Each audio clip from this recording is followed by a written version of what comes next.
It is so essential as a woman that you get comfortable taking up space. And this is one of the biggest questions I get all the time. How do I take up space? How do I feel comfortable to speak my truth at that board meeting? How do I feel comfortable to create the content? How do I feel comfortable like asking this person for a favor, expressing my needs? And I know it could sound like we first need to go and do the thing, but there's a lot of behind the scenes work that needs to happen before you genuinely get comfortable taking up space. And it's not performative, but it actually is in your behavior and in your mindset. So, hi, let's just jump straight into it. Name is Yasamine, Venusian High Priestess, and I help women specifically transform their mindsets about their feminine genius, apply it towards business, family life, because I truly feel when women are connected to their sovereignty, they transform society in the best, most beautiful way. And I share through a matriarchal lens. So let's just drop in, babes, straight into it. Okay. So the first thing I want to begin with is the concept of proxemics. Proxemics is your awareness of your body, your energy in space. It is when you walk into a room and you could just feel all eyes on you, or when you walk into a room and you could feel all eyes do not look at you, right? You could feel when your body language, when you go like this, and then it shifts how the other person responds to you, right? That is proxemics. And what that is basically, it is the science and the strategy of your emotions, your unconscious, your mindset being expressed in the physical form, and also beginning to transform perception of who you are and how people can treat you. Now, I like to also just boil it down to the bones and take a really simple example that I give to my clients. Okay. When you are, let's say, I spend a lot of time like out in the country, and like the dogs that live out in the country and live on the ranches, they're very territorial, right? Very, very proxemics. This is my line. I will guard this space and I will leave the other dogs in the other ranch on that space. And so I could be walking and one group of dogs could like be following me and guarding me, which I love. And we're playing with our proxemics and our energy. But then the second I get to the boundary or the border of the other dog's home, then this dog and this dog will literally just lift up their tails, they'll wag it. But there is this telepathic conversation that's happening. No words, no barks, just body language. They're studying each other. Okay, you're not a foe. Okay, I'm just going to transfer her to go over to you. Like, she's cool. There's that type of conversation that's happening. And then the dog that was escorting me goes back to his home, and this new dog next goes, right? But there was all this unsaid language that was happening. There was all this awareness of space and time. There was all this presence.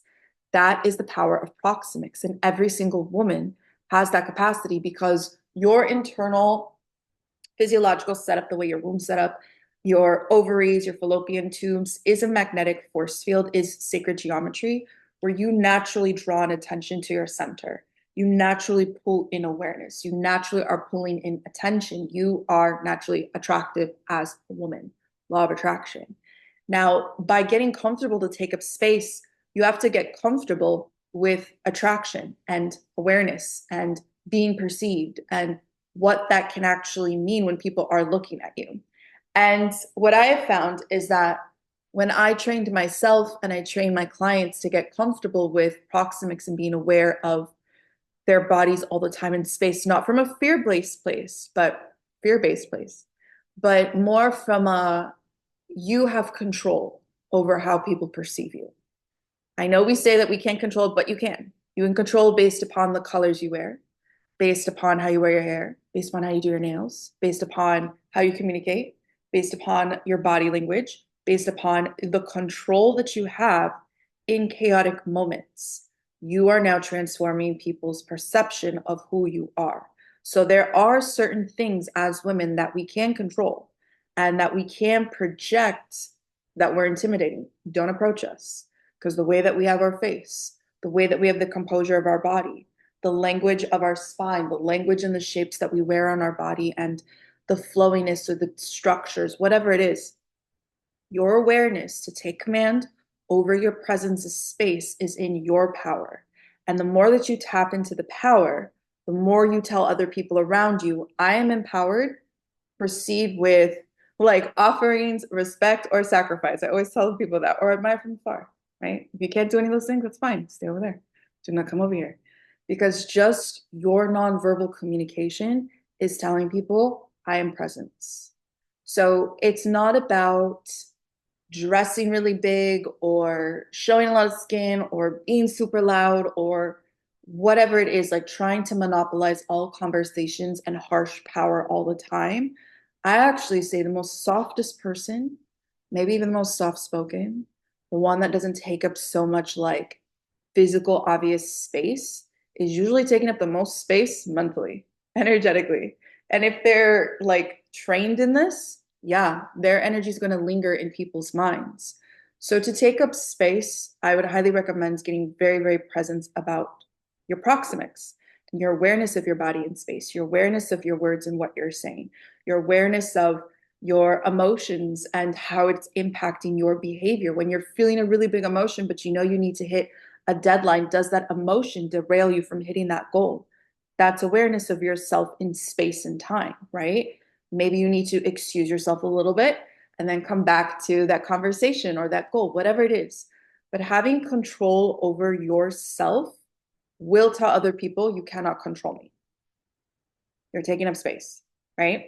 And even when you start to get more comfortable with that and you start to really control all those aspects of you, your beauty, your hygiene, your articulation, your consistency, your discipline to self, your self-devotion, then naturally, when you are in spaces, let's say you have a very intense traditional family where you have to be small, right? Because if you take up space because of your beauty, your intelligence, et cetera, it threatens insecurity on people. Okay, that's the dynamic and we accept it. Okay. So if we accept the dynamic and we accept that they are afraid of you because you have something that maybe that other people don't have, that is fine and that is natural. And I made a video all about that, about envy. That's natural human behavior, envy, okay? So we're not going to attack it. We're not going to match the energy. We're not going to match the frequency. If anything, with soft power, it would be like you acknowledge someone's beauty. You'd be like, oh my God, I love that color on you. Or you empower someone that is talking about a subject they really love. You ask them a question. You get involved in their process. Because just by doing that, you start to transform people's anxieties about who you are. And you start to bring people into their own projections, right? And when people start to do that on mental processing of like, oh, wait, they're not elitist. They're not trying to control the conversation. They're not trying to project their opinions and their values on me. They're not trying to be the villain that I'm trying to make them to be. You're like, yeah, no, I'm actually not participating in that energetics, you know? And I know it's difficult as a person that like I grew up in like many different styles in my culture and in my family. And I had the luxury of growing up around people who had very different values than I did. Like my stepdad, total opposite conservative to who I was. And I would need to get ready for war whenever I would go home. He's a Libra. We would literally sit at the dinner table for hours having graceful conversations about very deeply political and triggering issues. And I feel like he was training me to get control over my emotions when I was speaking about politics, because I would literally leave the table and go to my room and just cry and sob and like try to process why would someone believe this about groups of people and like really try to understand. And what I noticed through that was like, okay, it's not that I'm right, he's wrong. It's about who can keep the most composure because whoever can't keep the composure seems one weak. Then to the next step about taking up space is holding space for other people to also take up space and feeling my internal discomfort, right? So that's when it's like, okay, if I'm asking you to hold space for me, then I also have to hold space for you. And it's this conversation that's happening. I may feel very passionate about my principles, my values, my opinions, but those are mine and that is my world. And I'm living and I am breathing with so many other people around me. And this is an art form of conversation and connection. So I'm going to hold space for someone else to come in and to give me the contrast to my reality, right? And I find that taking up space, sometimes it can feel like we're afraid to take up space because of the judgment that will happen when we actually articulate our values, our needs, et cetera, et cetera. Or we just get so invested in someone else's world because we don't know our world yet. And it's really important to understand what side of the spectrum are you on. So taking up space first, we need to work the muscle of taking up space in our own lives, advocating for our needs, creating enough time in our calendars for ourselves, for our dreams, for our goals, for our ambitions, and not backing down from it and standing on business and standing on what we want in our lives and our businesses. And as we start to do that, again, it gets very natural to advocate for our needs, to communicate what we want, to take up space, but also to give the respect to other people taking up space as well, and admiring that and finding joy and beauty in watching people advocate for themselves, even if we don't like it, right? So let's say you are very comfortable taking up space with your beauty, with your care, with your business, you have clarity around that. So to take up space, then you have to get comfortable with advocating for your needs, which can create a space for rejection, right?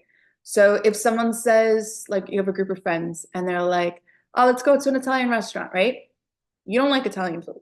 You're a vegan. You don't like it.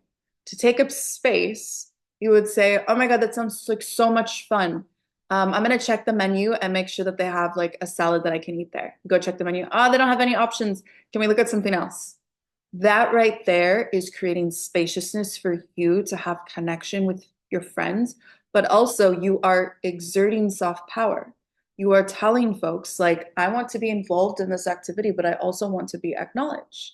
Instead of, okay, it's fine, like, I don't need to have my needs met. And then having this discomfort, maybe even resentment, creating a lack of spaciousness and a lack of opportunity, honestly, to really be fully embodied in who you are.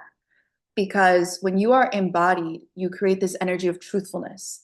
And then other people start to feel truthful around you as well. And they're like, okay, cool. She's going to speak up for what she wants. Amazing. I love that. And if they don't like that, then those aren't the people that you need around you, right? Because if people need you to constantly mute and deny yourself and reject yourself, then they actually aren't in alignment with your fullness. This is why it's very important to get comfortable taking up space. Because as you get comfortable with it, then you're telling people, I'm not prey. You can't just lead me around and drag me around from here to here. Like, I have standards for myself. I have routines. I have discipline. I have things to do. I would love to make space for you in my life. And I would love to create spaciousness in your life and in your mind. And as we start to do this beautiful dance with each other, we create connection versus just transaction. Because if it's transactional, it's just like, let me just get in there, let me get what I need, and I'm out. Like, no, like, I want to, if I'm making time for someone, I know that I'm creating spaciousness in my heart, in my schedule, in time, and time is the most valuable resource. And so if I'm creating space for them, I'm going to learn all about them. I'm going to enjoy that meal. I'm going to listen. It will be a journey, right? And that's also because I've taken so much time for myself to really learn about myself, to drop in, to understand my needs, and to also get comfortable with like rejection, and to have the skill set to navigate rejection with like je ne sais quoi and with like ease and gentleness and not taking it personal, because maybe then the friend group is like, you know what, actually we really want to go to Italian tonight, and then I'll be like, okay, that sounds like so much fun, I'll catch the next one, like, or I'll meet you up after for drinks, or oh, okay, maybe we could go on a walk afterwards. Allowing yourself to have spaciousness in all places is your right and is important as women, because this is also our soft flex to push up against systems that have literally tried to make you small. But the really cool thing is that you can never truly contain dragon energy, which I feel like all women are dragons. And if you've built strength, you've built discipline, you've built inner knowing while being really contained, imagine how powerful you are going to be when you can advocate for yourself. And also how good you're going to be when people are playing small and amplifying them and bringing them into presence. How healing you're going to be when you're taking up space, for other people to watch you, and then they're going to take up space. That's what I do with all my clients, anyone that I'm around, is when I start to see that people are like cowering and getting soft and not really advocating for themselves. I can see it because I've seen it in myself, and I'll speak on it and I'll be like, well, what do you want to eat? What do you feel comfortable with? No, no, no, no. Like, you should go on a walk. Don't deny yourself. What do you need right now? What would make you feel good? Let's think long term. What's going to make you feel good in like 10 minutes, in 10 days, And when they see that about me, there creates this connection of like trust, because I'm like, I don't need you to be small to be with me. I don't want you to be small. If anything, I need you to be really big because when you're big, you're stepping big. And I know you're stepping in power. And when you're in power, you are doing what you need to do. And I know there's no tricks. You know, I hate tricks. I hate it. I just would prefer truth. People could tell me they're a villain. Great. I'll work with villain energy, but don't tell me that you're nice. Don't tell me that you need to play it safe. Because if you're playing it safe, at one point, you're going to hit a breaking point. And when you hit a breaking point, it's hell for everyone, yourself and everyone around you. So taking up space is an art form of trusting that your power is yours alone and you don't need permission for other people to give you access to your power. And it's these small little moments in life where you get to literally push up against something, feel the rejection or feel the acceptance, and understanding that each part of that is your process of more presence, more command of your energy, more command of time and space. But I pray this was helpful, my loves. And put in the comment section if there's other things that you want me to like discuss. I love to talk about philosophy. I love to talk about the feminine mysteries. I love to talk about women feeling more secure so they can create healthier businesses, families, bodies that really mirror wellness in feminine mindsets, cosmology. But I love you so much. And I'll put in the comment sections ways that we can connect.